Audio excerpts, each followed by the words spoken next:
గర్భధారణ, ప్రసూతి చికిత్స, పిల్లలకు చికిత్స వంటి అన్ని సౌకర్యాలు కలిగిన ఒక పరిపూర్ణమైన ఆసుపత్రి మన సుధా ఫర్టిలిటీ సెంటర్. అచ్యుతాపురంలో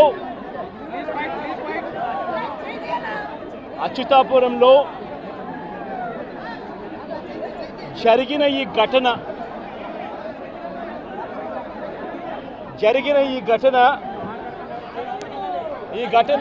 ఘటనలో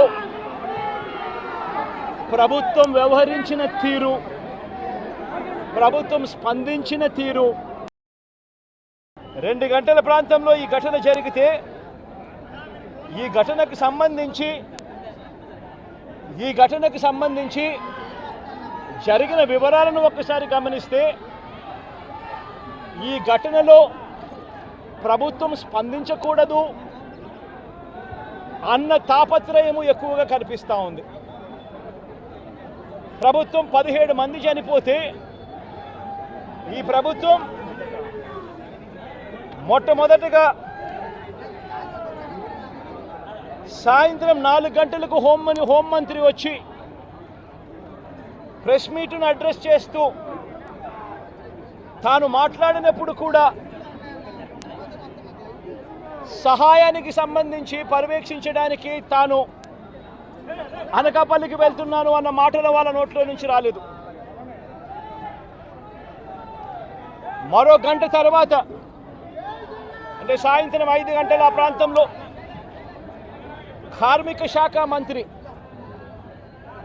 ఎవరి పరిధిలోకి వస్తుందో, ఈ డైరెక్టర్ ఆఫ్ ఫ్యాక్టరీస్ అనేది ఎవరి పరిధిలోకి వస్తుందో, ఈ కార్మిక శాఖ మంత్రి కూడా ప్రెస్ మీట్ పెట్టి ఎంతమంది చనిపోయారో తెలియలేదు అన్నాడు. వివరాలు లేవు అని మాట్లాడతాడు. తాను కూడా హుటాహుటిన అక్కడికి వెళ్ళాలి అనే తాపత్రయం కూడా చూపించడు. ఘటన జరిగిన తర్వాత ఘటన స్థలానికి కలెక్టర్ ఎప్పుడు పోయాడు, అధికారులు ఎప్పుడు పోయారు, కమిషనర్ ఎప్పుడు పోయారు అన్నది ఒక్కసారి గమనిస్తే ఇంకా బాధ కలిగించే అంశాలు. అధికార పార్టీకి సంబంధించిన నాయకులు ఎప్పుడు పోయారు అని చూస్తే ఇంకా బాధ కలిగించే అంశాలు. కనీసం ఘటన జరిగితే కనీసం అంబులెన్స్ను కూడా కనీసం మొబిలైజ్ చేసి ఆ ప్రాంతానికి తీసుకుని రాని పరిస్థితి. బాధితులు ఎవరైతే ఉన్నారో వాళ్ళందరినీ కూడా కంపెనీకి సంబంధించిన బస్సుల్లో తీసుకొస్తా ఉన్నారు, హాస్పిటల్లోకి తీసుకొని పోయే పరిస్థితి. నేను ఒకసారి తేడా గమనించమని అడుగుతా ఉన్నా. ఇలాంటి ఘటనే ఒకసారి మా ప్రభుత్వ హయాంలో కూడా జరిగింది. ఎల్జీ పాలిమర్స్ అనే ఘటన జరిగింది. కోవిడ్ మహమ్మారి ఉన్న సమయం అది. మేలో జరిగింది, మే 2020 ప్రాంతంలో జరిగింది. ఒకవైపున కోవిడ్ మహమ్మారి ఉన్నప్పటికీ కూడా ప్రభుత్వం ఎలా పలికింది, ఎలా స్పందించింది అని ఒక్కసారి కంపారిజన్ చేయాలి. ఆ ఘటన తెల్లవారుజామున రాత్రి 3:40 తెల్లవారుజామున 3:40కి ఆ ఘటన జరిగితే, తెల్లవారుజామున 3:40కి ఆ ఘటన జరిగింది, పట్టపగలు కాదు. జరిగితే 5 గంటలకల్లా కలెక్టర్ స్పాట్లోకి వెళ్ళాడు, కమిషనర్ స్పాట్లోకి వెళ్ళాడు. అంబులెన్స్లు అప్పటికే ముమ్మరంగా మోహరించేసాయి. గవర్నమెంట్ అంబులెన్స్ అన్నీ కూడా తీసుకొచ్చాయి. ప్రతి బాధితునికి కూడా తోడుగా ఉండే కార్యక్రమం జరిగింది. 6 గంటలకల్లా వైఎస్ఆర్ కాంగ్రెస్ పార్టీకి సంబంధించిన సీనియర్ నాయకులందరూ కూడా స్పాట్ మీదకి వెళ్ళారు, తోడుగా ఉండే కార్యక్రమం చేశారు. అదే రోజు 11 గంటలకల్లా, మధ్యాహ్నం కూడా కాదు, మధ్యాహ్నం కాకమునిపే 11 గంటలకల్లా ఏకంగా ముఖ్యమంత్రి అంటే నేనే ఏకంగా స్పాట్లోకి నేనే రావడం జరిగింది. స్పందించిన తీరు గమనించమని అడుగుతా ఉన్నా. వెంటనే 24 గంటల్లోనే ఏకంగా ₹1 కోటి కాంపన్సేషన్ ప్రకటించిన పరిస్థితులు గతంలో ఎప్పుడు జరగల. ఇట్లాంటి ఘటనలు జరిగినప్పుడు గవర్నమెంట్ ఎప్పుడూ కూడా రెస్పాన్సిబిలిటీ తీసుకొని, గవర్నమెంట్ ఎప్పుడూ కూడా బాధితుల పట్ల సానుభూతితో ఎప్పుడూ వ్యవహరించలా. ఇంతగా వ్యవహరించిన పరిస్థితులు ఎప్పుడూ లేవు. మొట్టమొదటిసారిగా ₹1 కోటి కాంపన్సేషన్ ఇచ్చిన ఏకైక ప్రభుత్వం మొట్టమొదటగా వైఎస్ఆర్సీపీ ప్రభుత్వమే. మన ప్రభుత్వమే, జగన్ ప్రభుత్వమే ఇచ్చిందని కూడా చెప్పడానికి కూడా సంతోషపడతా ఉన్నాను నేను. ఇక్కడ 24 గంటల్లోనే ఏకంగా ₹30 కోట్ల అక్కడికి ఇమీడియట్లీ పంపించి బాధితులకు తోడుగా నిలబడడం జరిగింది. ఎవరైతే దెబ్బలు తగిలాయో, ఎవరైతే ఉన్నారో వాళ్ళని వెంటనే హాస్పిటల్లోకి చేర్పించడం, 3 రోజులు హాస్పిటల్లో ఉంటే ₹10 లక్షల మేర కాంపన్సేషన్ ఇవ్వడం, హాస్పిటల్లోకి పెరిగిన మైనర్ ఇంజురీస్కి కూడా వెంటనే ₹3 లక్షలు ఇవ్వడం, హాస్పిటల్లోకి ఎవరు వచ్చినా కూడా చిన్న గాయాలతో వచ్చిన వాళ్ళకు కూడా ₹25,000 మేరకు వాళ్ళకు కూడా కాంపన్సేషన్ ఇచ్చి పంపించడం. ఏకంగా గ్రామాలకు కూడా 15,000 మంది 15,000 మంది నివాసం ఉంటా ఉన్న చుట్టుపక్కల ఉన్న 5 గ్రామాలకు సంబంధించి ప్రతి ఒక్కరికి కూడా మళ్ళీ ₹10,000 కూడా ఇచ్చి కూడా తోడుగా నిలబడిన పరిస్థితులు ఆ రోజుల్లో వైఎస్ఆర్ కాంగ్రెస్ పార్టీ ప్రభుత్వ హయాంలో జరిగాయి. నేను ఇక్కడ ఎందుకు చెప్తా ఉన్నాను అంటే, మనిషి ఒక ప్రభుత్వం అధికారంలో ఉన్నప్పుడు స్పందించే తీరు ఎలా ఉంటుంది అన్నది చాలా ఇంపార్టెంట్. ఈ ఘటనలో చంద్రబాబు నాయుడు గారు ఇక్కడికి వచ్చినప్పుడు ఆయన ప్రెస్ మీట్ చూసి ఆశ్చర్యపోయా.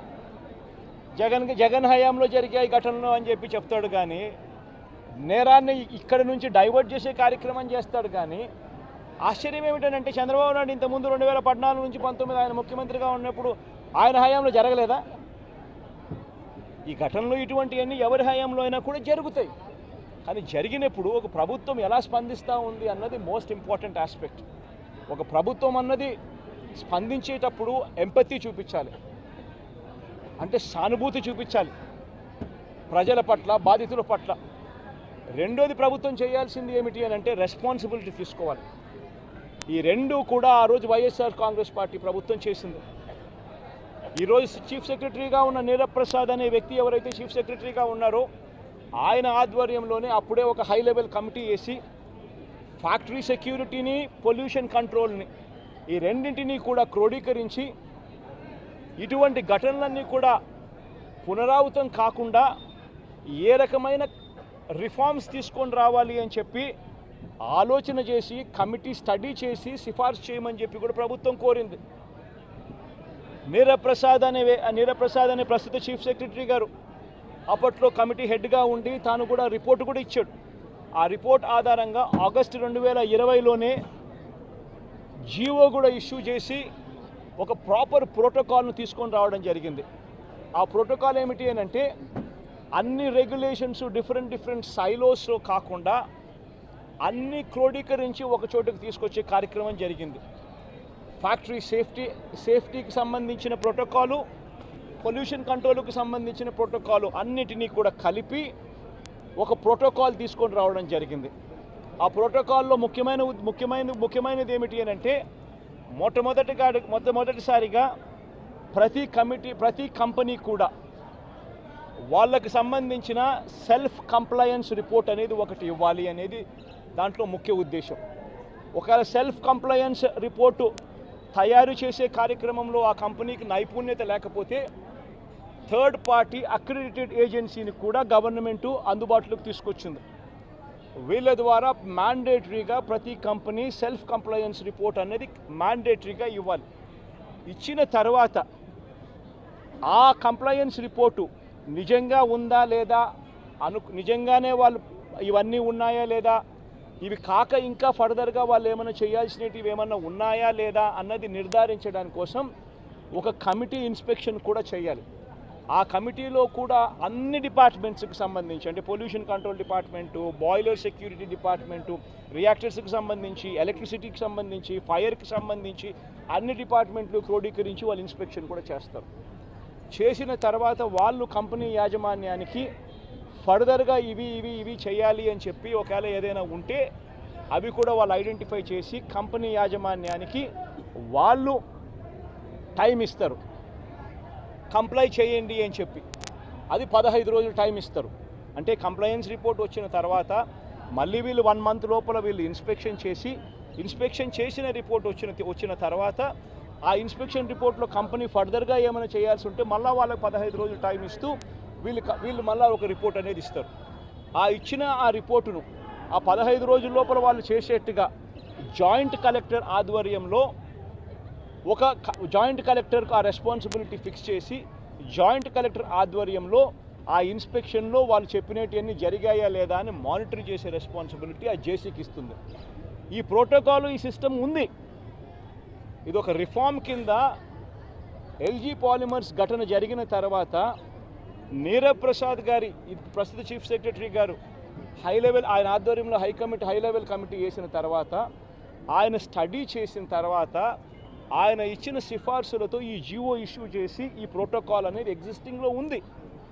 ఎగ్జిస్టెన్స్లో ఉన్న ఈ జీవోను తూచా తప్పకుండా ప్రభుత్వం గన మానిటర్ చేసి ఉండింటే, ఇది జరుగుతుందా లేదా అన్నది గన గవర్నమెంట్లో ఉన్న పెద్దలు మానిటర్ చేసి ఉండింటే చాలు, ఇటువంటి ఘటనలు మళ్ళీ పునరావృతం కాకుండా ఉండే పరిస్థితి ఉండేది. కానీ అన్ఫార్చునేట్గా ఏం జరుగుతూ ఉంది, వీళ్ళ ప్రభుత్వం వచ్చిన తర్వాత గత 3 నెలలుగా ఏం చూస్తూ ఉన్నాము అని అంటే, వీళ్ళ గవర్నెన్స్ మీద ధ్యాస లేదు. వీళ్ళకు ప్రజలకు సూపర్ 6, సూపర్ 7లు, సూపర్ 10ల పేరుతో వాళ్ళు ఇచ్చిన మాటల